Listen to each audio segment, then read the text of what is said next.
So class 9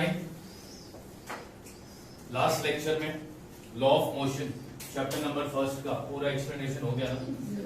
last lecture में हमने Newton का थर्ड लॉ ऑफ मोशन पढ़ा और कंजर्वेशन ऑफ मूवमेंट। आज लॉ ऑफ मोशन के क्या करने जा रहे हैं अपन, बहुत इंपॉर्टेंट, ठीक है। न्यूमेरिकल करने से पहले सारे फॉर्मूले तुम्हें याद होना चाहिए। मैंने सारे फॉर्मूले और उनके एसआई यूनिट लिख दिए। स्पीड का फॉर्मूला क्या है, वेलोसिटी का फॉर्मूला, फोर्स का फॉर्मूला, एवरेज स्पीड का फॉर्मूला, एक्सेलरेशन का फॉर्मूला, मोमेंटम का फॉर्मूला। अब इधर तीन चीज मैंने लिखी है। V is equal to U plus AT, S is equal to UT plus half AT square, V square is equal to U square plus 2AS। इसको अपन क्या बोलते हैं, इक्वेशन ऑफ मोशन।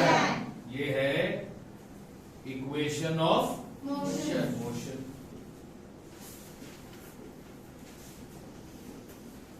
ठीक है।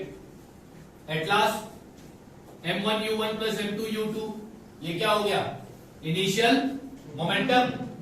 M1V1 प्लस M2V2 ये क्या हो गया, फाइनल मोमेंटम। तो total initial momentum is equal to total final momentum. इसको क्या बोलते हैं, law of conservation of, law of conservation of, law of conservation of.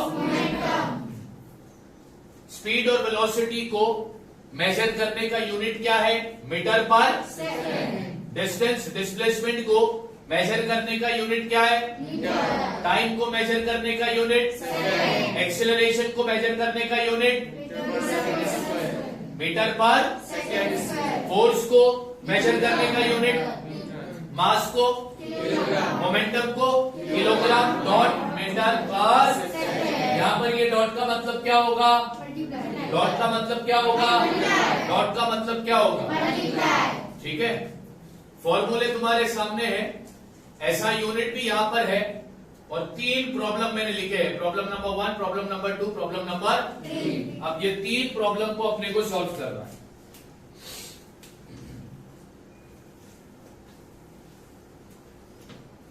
Let's begin with problem number 1। Problem number 1 क्या बोलता है, an object move 18 meter in first 3 second, 22 meter in second 3 second, 14 meter in the last 3 second. What is its average speed? क्या find करना है, average speed. क्या find करना है, average speed. क्या फाइंड करना है, एवरेज स्पीड। कौन सा फॉर्मूला लगेगा, एवरेज स्पीड। एवरेज स्पीड का कौन सा फॉर्मूला यूज करेंगे, एवरेज स्पीड। कौन सा फॉर्मूला यूज करेंगे, एवरेज स्पीड। कौन सा फॉर्मूला यूज करोगे, average speed. Solution to first problem, ठीक है। फॉर्मूला कौन सा यूज करना है, average speed. Average speed. Average speed का फॉर्मूला क्या है, total distance travel upon total time taken.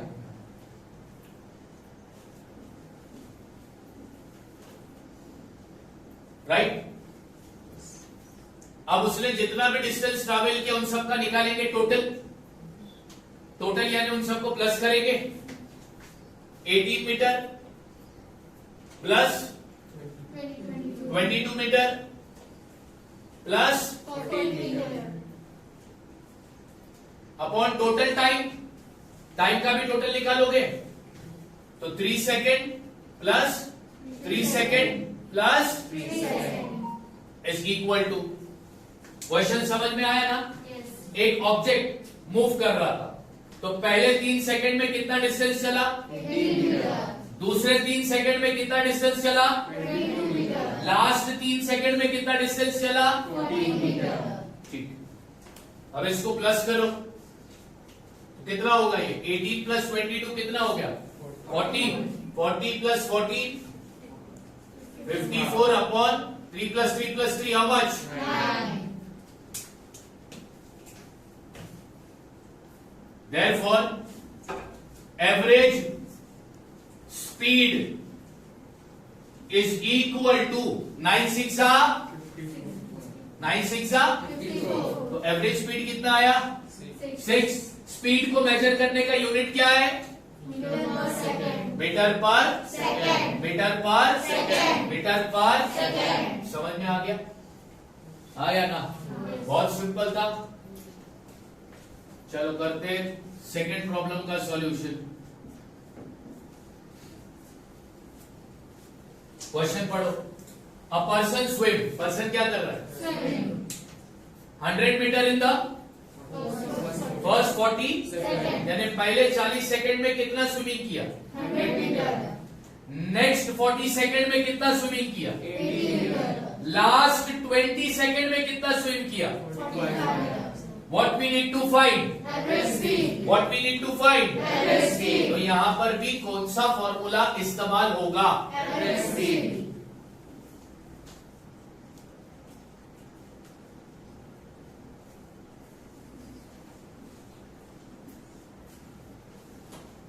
Average speed का फॉर्मूला क्या बोलता है? Total distance travel. जोर से बोलो. Total distance travel upon total time taken. फिर एक बार बोलो. Total distance travel upon total time taken. ठीक है. अब पर्सन स्विम कर रहा था तो पहले 40 सेकंड में कितना चला? वो डिस्टेंस कितना है? 100 मीटर. नेक्स्ट 40 सेकंड में कितना? 80 मीटर. और लास्ट 40 सेकंड में कितना? 45 मीटर. Upon total time. तो टाइम क्या है? पहला 40 प्लस 20 या 25 कितना दिया है? अब इन सबको प्लस करो. 180 प्लस 45 कितना हो गया? 220. 40 प्लस 40 80 प्लस 20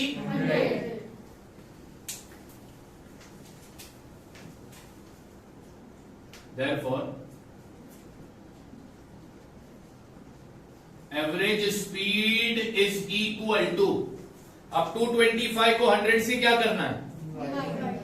डिवाइड. बहुत सिंपल है. 100 में कितने जीरो है? 2. यानी पॉइंट के बाद मेरे को कितने नंबर चाहिए? 2. कितने नंबर? 2. तो फाइनल आंसर आएगा 2.25. स्पीड निकाला ना? स्पीड को मेजर करने का यूनिट क्या है? Metre per second. दोनों प्रॉब्लम समझ में आए? Yes. सिंपल था. Yes.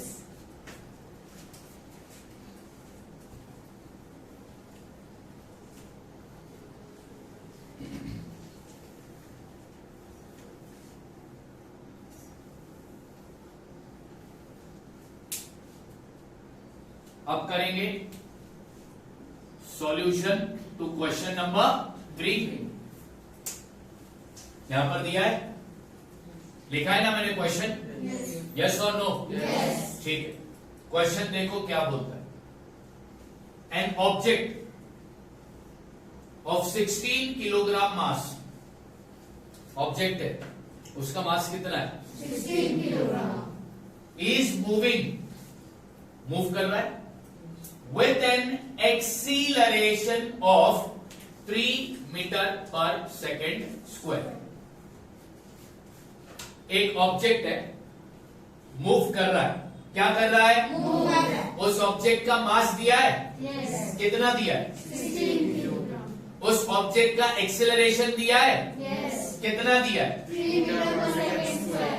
उस ऑब्जेक्ट का क्या कैलकुलेट करने बोला है? क्या फाइंड करने बोला है? फोर्स. नाउ हमारे पास फॉर्मूले का भंडार पड़ा हुआ है. अब मैं जो क्वेश्चन पूछूंगा उसको जरा ध्यान से जवाब देना. हमारे पास ऑब्जेक्ट का मास है, हमारे पास ऑब्जेक्ट का एक्सीलरेशन है, हमको फाइंड करने बोला है फोर्स. तो हम कौन सा फॉर्मूला इस्तेमाल करेंगे? फोर्स का. आया ना? फाइंड करने बोला है, वही फॉर्मूला इस्तेमाल करेंगे।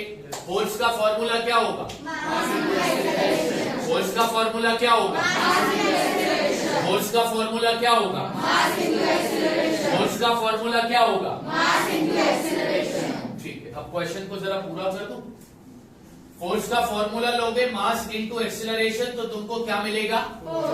फोर्स मिल जाएगा। ठीक है, आगे क्या बोलता है? If the same force is applied on an object of mass 24 kilogram, अगर सेम फोर्स अप्लाई किया गया है दूसरे ऑब्जेक्ट पर जिसका मास कितना है, how much will be the acceleration.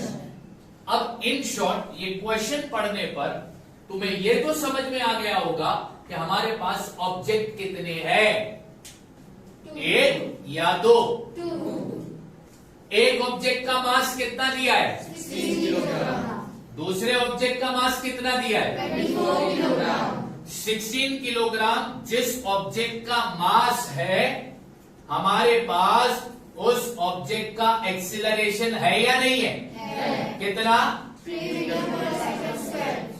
यानी पहले ऑब्जेक्ट का हमारे पास मास है, हमारे पास एक्सीलरेशन है, पहले ऑब्जेक्ट का क्या फाइंड करना है? फोर्स। क्या फाइंड करना है? फोर्स। क्या फाइंड करना है? फोर्स। क्लियर? ठीक है। बाद में जो पहले ऑब्जेक्ट का फोर्स होगा उतना ही फोर्स हम दूसरे ऑब्जेक्ट पर अप्लाई करेंगे, ऐसा क्वेश्चन में बोला है या नहीं? तो दूसरे ऑब्जेक्ट का फोर्स तो पता चल जाएगा। दूसरे ऑब्जेक्ट का मास दिया है, कितना दिया है? तो दूसरे ऑब्जेक्ट का क्या फाइंड करना है? एक्सीलरेशन। क्या फाइंड करना है? एक्सीलरेशन।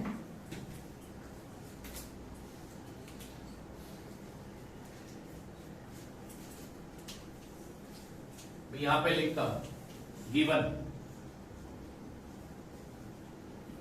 जरा ध्यान से देखना। Mass of first object is equal to m1। पहले ऑब्जेक्ट का मास क्या ले रहा हूं? जो कि क्वेश्चन में दिया है। कितना दिया है? 16 kilogram.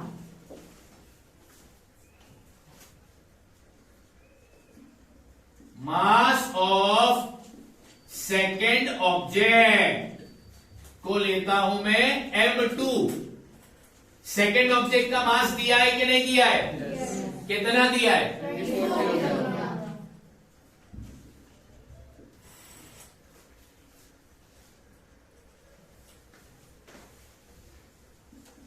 Acceleration of first object को लेता हूं मैं a1। पहले ऑब्जेक्ट का एक्सीलरेशन दिया है कि नहीं दिया है? कितना दिया है? 3 मीटर/सेकंड। बस इतनी चीजें क्वेश्चन में दी है ना, हाँ या ना? अब यहां पे लिखता हूं टू फाइंड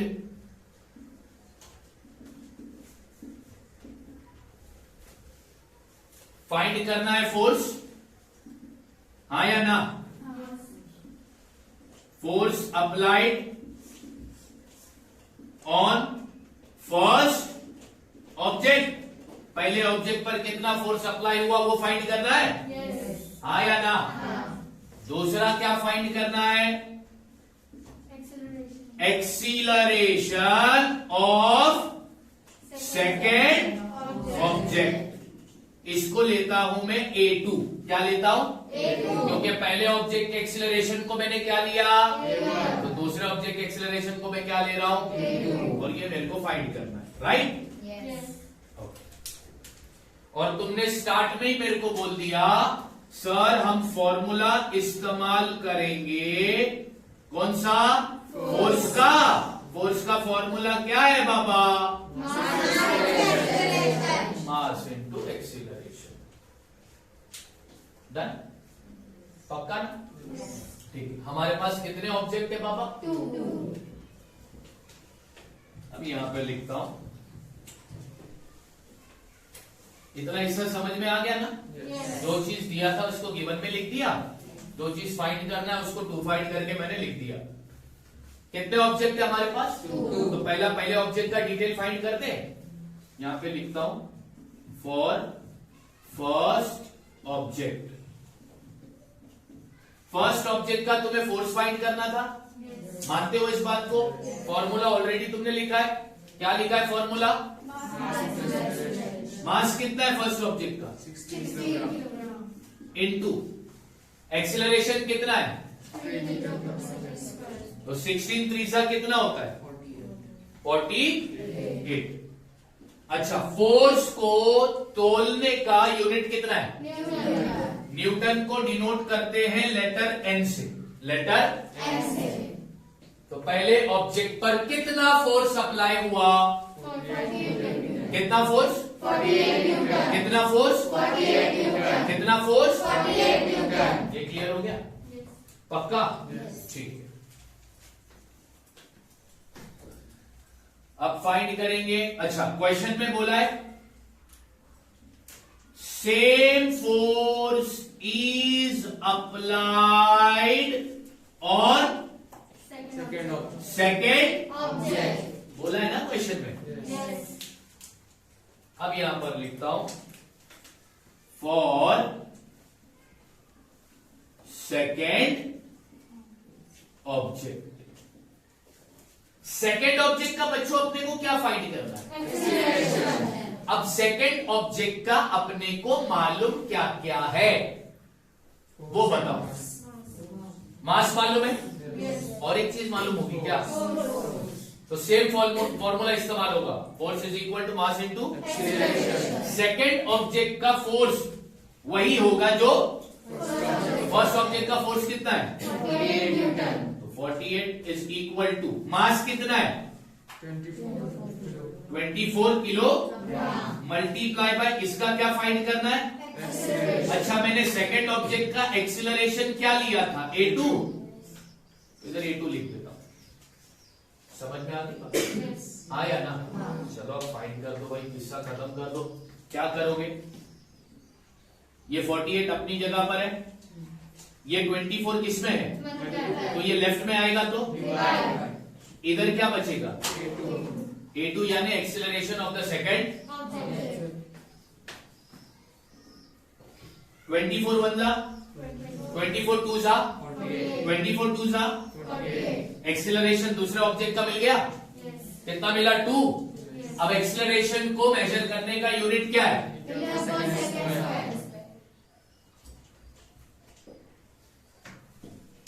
तीनों प्रॉब्लम का सॉल्यूशन हो गया? यस और नो? तीनों प्रॉब्लम का सॉल्यूशन हो गया? पक्का? बंद कर दिया? Okay, problem number 4। A bullet having mass of 10 gram and moving with a speed of 1.5 meter per second penetrates a thick wooden plank of mass 90 gram. The plank was initially at rest. The bullet gets embedded in the plank and both move together. Determine their velocity. Question था जैसा दिया था मैंने पढ़ा। ये question पढ़ के मेरे को क्या समझ में आया? इस क्वेश्चन में ऑब्जेक्ट कितने हैं? 2। आया ना? एक ऑब्जेक्ट क्या है? दूसरा ऑब्जेक्ट क्या है? Wooden plank. वुडन प्लैंक का मतलब कोई बता सकता है मेरे को?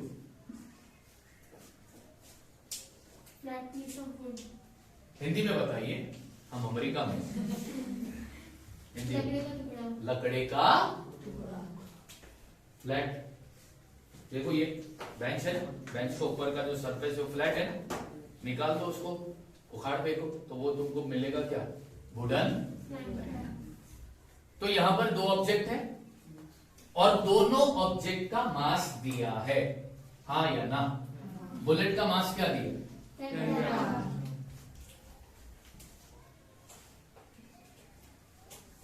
वुडन प्लैंक का मास क्या दिया है? 90 ग्राम. बच्चों मास को मेजर करने का यूनिट क्या है? ऐसा यूनिट क्या है? किलोग्राम. लेकिन यहां पर क्वेश्चन में जो मास दिया है वो किस में दिया है? ग्राम. तो इसको ग्राम से किस में कन्वर्ट करोगे? किलोग्राम. ग्राम से किस में कन्वर्ट करोगे? किलोग्राम. किस में कन्वर्ट करोगे? किलोग्राम. किस में कन्वर्ट करोगे? किलोग्राम. ठीक, इतना तो पता चला. मैं यहां पर लिखता हूं सॉल्यूशन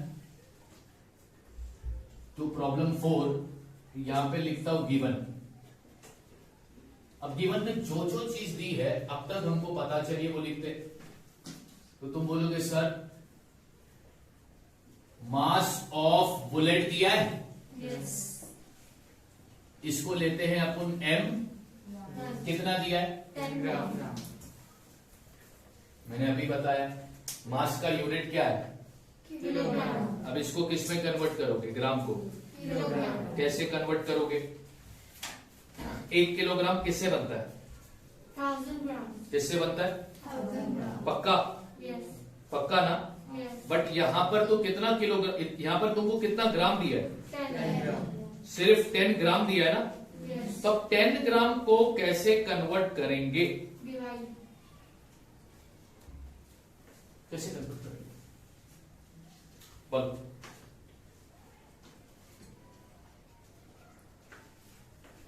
टेन ग्राम को किलोग्राम में कन्वर्ट करना है. जाहिर सी बात है, क्या करोगे? Divide. क्या करेंगे? Divide. इधर देखो ना बच्चों कैसा होगा. तो 10 divided by 1000 by 1000. Because 1 kilogram is 1 kilogram is equal to how much? 1000 grams. 1 kilogram is equal to how much? 1000 grams. ये मैं आज फर्स्ट टाइम तुमको बता रहा हूं क्योंकि 8 तक तुम लोगों ने न्यूमेरिकल्स नहीं किया था ना. 9th में हो तो साइंस में फिजिक्स के हर चैप्टर में तुमको न्यूमेरिकल्स मिलेगा. ठीक है. अब इसको मैं ग्राम को किलोग्राम में कैसा डाल रहा हूं वो ध्यान से देखो. इज इक्वल टू ये 10 एज इट इज रखता हूं मैं. 1000 में कितने जीरो? 3. पक्का. इधर लगाता हूं मैं पावर 3. 10 को 3 टाइम्स मल्टीप्लाई करोगे कितना हो जाएगा? 1000. 1 होगा ना. Yes. तो मैंने 10 के ऊपर पावर क्या डाल दिया? 3. इज इक्वल टू ये 10. अब ये पावर अभी ये डिवाइड में है ना, तो इसको ऊपर ले लोगे तो क्या हो जाएगा? ठीक है. क्या है? 10. इसका इंडेक्स क्या है? जब इंडेक्स नीचे होता है ना, नीचे, तो उसका इंडेक्स नेगेटिव होता है. क्या होता है? Negative. तो ये हो गया 10 इंटू 10⁻³ किलो. Gram. इस तरह ग्राम को किलोग्राम में कन्वर्ट किया जाता है. अगर मैं डायरेक्ट लिखता तो तुम लोग नहीं समझते, लेकिन अभी समझ में आया कि हमने ग्राम को किलोग्राम में कैसे कन्वर्ट किया. अभी आगे भी आएगा ना, देखते. फिर तुमको दिया क्या है? Mass of Wooden plank. Wooden. Plank. अब बुलेट के मास को तुमने लिया m1, तो इसके मास को तुम क्या लोगे बाबा? M2. अब वो कितना दिया है भैया? 90 grams. अब ये ग्राम को किस पे कन्वर्ट करना है? Kilogram. देखो फाइनल बता दो क्या आएगा इसका. 90 into 90. 90 into 10⁻³ kilo. Gram. कैसे आया ये? जैसे ये आया वैसे ये आया. इधर ऊपर, इधर क्या था? 10 था ना. इधर 10 की जगह पर क्या लिखे? 90. बस बाकी पूरा प्रोसेस वैसा ही होगा. समझ में आ गई बात? Yes. आया ना. तो मास को अपन ने ग्राम से किस में कन्वर्ट कर दिया? किलोग्राम. किलोग्राम में कन्वर्ट कर दिया. बात समझ में आ गई ना? Yes. आया ना? ठीक. चलो अब क्वेश्चन पढ़े. और क्या दिया है? A bullet having mass of 10 gram and moving with the speed of 1.5 meter per second. Bullet gun से निकली तो चल रही है, गन से निकलेगी तो चलेगी. उसकी वेलोसिटी, उसकी स्पीड दिया है. तो वो स्पीड तुम्हारा किस टाइप का स्पीड होगा? इनिशियल या फाइनल? इनिशियल.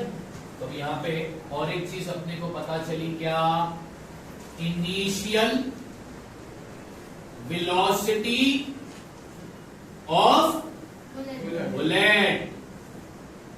अब बुलेट की इनिशियल वेलोसिटी को किस लेटर से डिनोट करते हैं? U। अब यहां पर लिखूंगा यू। कितना दिया है? 1.5 मीटर। डन? यस और नो? Yes.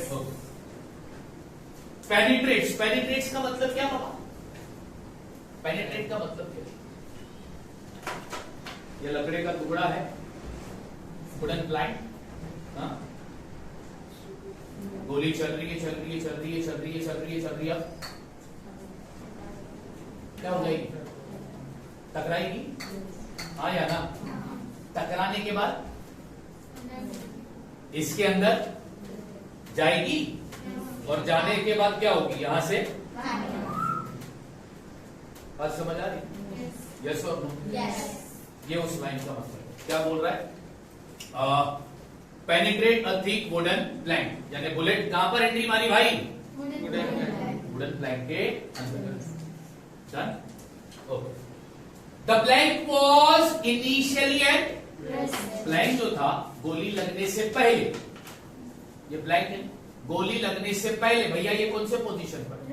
आराम कर। क्या कर रहा है? तो इसकी इनिशियल वेलोसिटी क्या होगी? 0. तो यहां पे लिखता हूं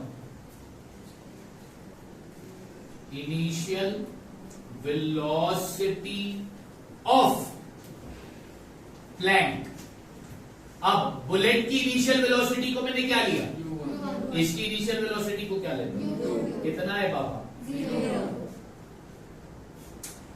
Done? आगे क्वेश्चन।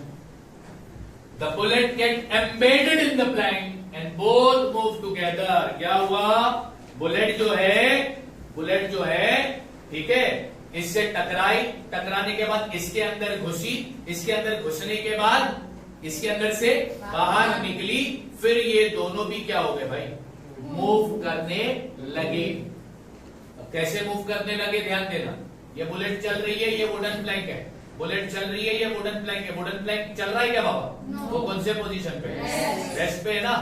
हाँ या ना? हाँ. अब ये बुलेट इसके अंदर से घुसी, इधर इस साइड से बाहर निकली, तो ये प्लैंक मूव करेगा कि नहीं? ऐसा करेगा कि नहीं करेगा? Yes. प्लैंक को झटका लगेगा ना? Yes. हाँ या ना? हाँ. प्लैंक को, क्योंकि ये फोर्स के साथ आ रही है, अगर टकराएगी तो प्लैंक को झटका लगेगा कि नहीं लगेगा? तो टकराने के बाद ये मूव करेगा कि नहीं करेगा? Yes. तो टकराने के बाद प्लैंक ही मूव कर रही है या ये बुलेट भी मूव कर रही है?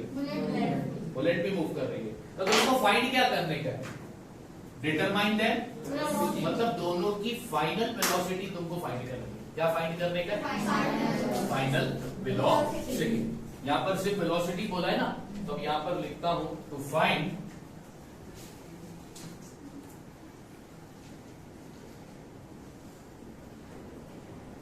दो ऑब्जेक्ट है, यानी तुम्हें बुलेट की भी वेलोसिटी और प्लैंक की भी वेलोसिटी फाइंड करनी है। तो दोनों की वेलोसिटी को मैं इधर क्या लिख रहा हूं? एक कॉमन वर्ड टर्म इस्तेमाल कर रहा हूं। क्या? v। क्या इस्तेमाल कर रहा हूं? एक कॉमन लेटर इस्तेमाल कर रहा हूं। क्या? दो अलग अलग फाइंड नहीं करने बोला है, बस क्वेश्चन में हमको सिर्फ इतना बोला है कि उनकी वेलोसिटी फाइंड करो, उनकी वेलोसिटी फाइंड करो। दिक्कत बच्चों यहां पर ये आएगी कि यहां पर हम फॉर्मूला कौन सा इस्तेमाल करेंगे। Now have a look what is given in the question. m1 है, m2 है, u1 है, u2 है, v1 v2 पता करना है। कौन सा फॉर्मूला अप्लाई होगा? स्पीड का, डिस्टेंस का, एक्सीलरेशन का, फोर्स का, इक्वेशन ऑफ मोशन, कौन सा फॉर्मूला यहां पर अप्लाई होगा? तुम लोग ने क्वेश्चन अब तक समझा नहीं है। वाई मोमेंटम, ये जवाब नहीं है, इसका आंसर होगा वाई मोमेंटम का आंसर होगा because sir the two object collide each other and no external force is applied. External force apply हुआ ऐसा क्वेश्चन में दिया है क्या? No. नहीं दिया है। सर यहाँ पर दो ऑब्जेक्ट कोलाइड हो रहे हैं, तो यहाँ पर सर कोलोजन यानी कंजर्वेशन ऑफ मोमेंटम का फॉर्मूला इस्तेमाल किया जाएगा। बात समझ में आ रही है? तो फॉर्मूला टू बी यूज, कौन सा फॉर्मूला इस्तेमाल करेंगे? कंजर्वेशन ऑफ, क्या है कंजर्वेशन ऑफ मोमेंटम का formula? m1 u1 plus m2 is equal to m1 v1 plus,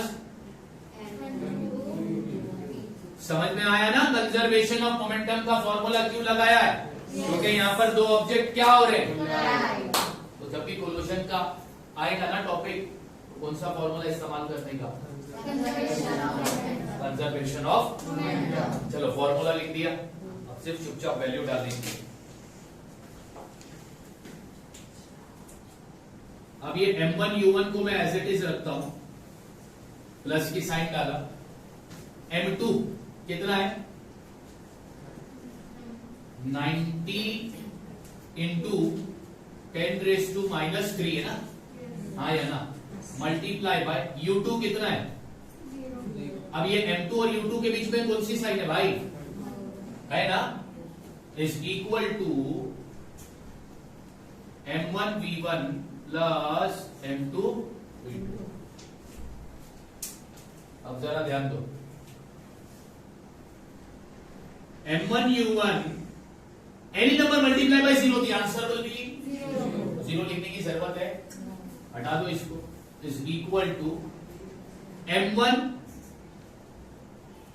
v plus m2 v। v1 और v2 की जगह पर क्या लिख रहा हूं? क्योंकि दोनों की अपने को क्या फाइंड करने की है? वेलोसिटी फाइंड करने की है, हाँ या ना?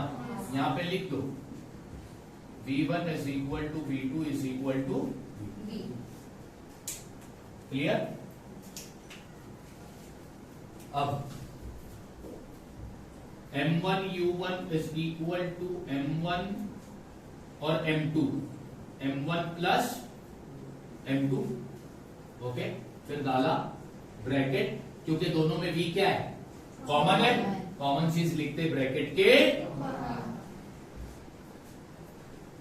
डन। अब आगे देखो, देयरफॉर m1 u1, अब ब्रैकेट मतलब कौन सी साइन? मल्टीप्लाई से इधर आएगा तो बाबा m1 plus m2 is equal to, क्या बचा यहां पर? बचा ना? ठीक है, अब आगे देखो,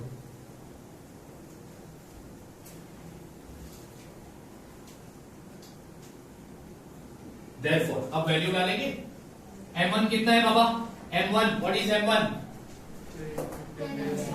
10 इंटू 10⁻³ अब m1 और u1 के बीच में कौन सी साइन है? u1 कितना है बच्चों? डाला अपॉन m1 कितना है? 10 इंटू मल्टीप्लाई बाय, सॉरी कौन सी साइन है? प्लस की साइन है। m2 कितना है? 90 इंटू इज इक्वल टू, क्या लिखेंगे? v। आया ना? अब इसको सॉल्व करेंगे आगे, कैसे करेंगे बताओ बाबा?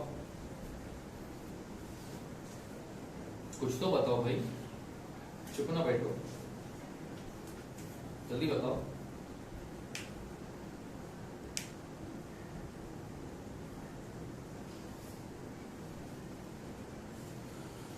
बताओ भाई बाबा जल्दी।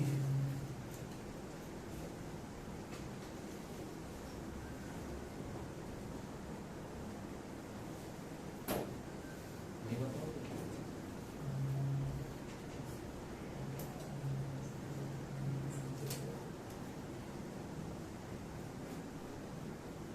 कैसे सॉल्व करें इसको?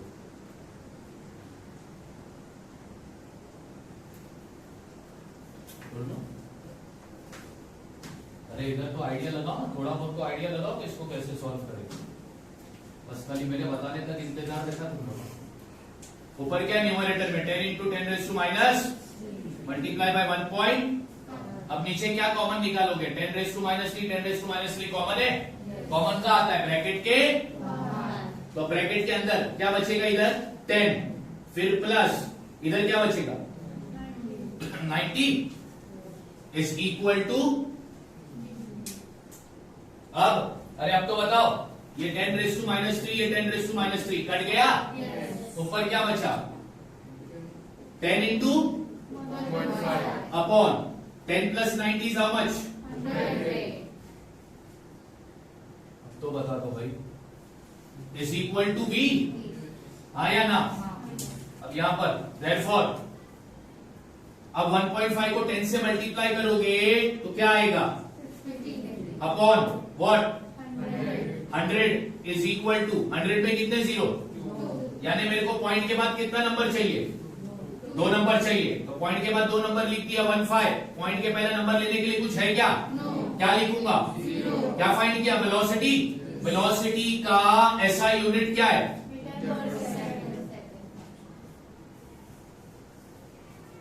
मीटर पर। तो जब भी कोलोशन वाला क्वेश्चन आएगा तो फॉर्मूला कौन सा लगेगा, कंजर्वेशन ऑफ किलोग्राम को ग्राम को किलोग्राम में कैसे कन्वर्ट करते हैं पता है ना, ग्राम को किलोग्राम में कन्वर्ट करने के लिए हमेशा किससे डिवाइड करोगे, याद रखना किससे डिवाइड करोगे, क्लियर हो गया, पक्का यस और नो। कितने क्वेश्चन हो गए सारे न्यूमेरिकल्स, जो टेक्स्ट बुक में 4 न्यूमेरिकल थे, मैंने चारों न्यूमेरिकल करा दिया। पहले 2 क्वेश्चन में तुमने एवरेज स्पीड फाइंड किया, दूसरे क्वेश्चन में तुमने फोर्स भी फाइंड किया, एक्सेलरेशन फाइंड किया, तीसरे क्वेश्चन में तुमने मोमेंटम, कंजर्वेशन ऑफ मोमेंटम का फॉर्मूला इस्तेमाल किया और क्या फाइंड किया वेलोसिटी। बात समझ आ गई, पक्का। इस क्वेश्चन में सिर्फ वेलोसिटी पता करनी थी, अलग अलग नहीं, कॉमन दोनों की कॉमन वेलोसिटी क्या होगी वो पता करनी थी। बात समझ में आई, तो अपन ने दोनों की कॉमन वेलोसिटी को क्या लिया v, क्या ले लिया, क्लियर है। यहाँ पर खत्म होता है तुम्हारा फर्स्ट चैप्टर ऑफ मोशन, समझ में आ गया ना, ठीक है, कॉपी कर दो।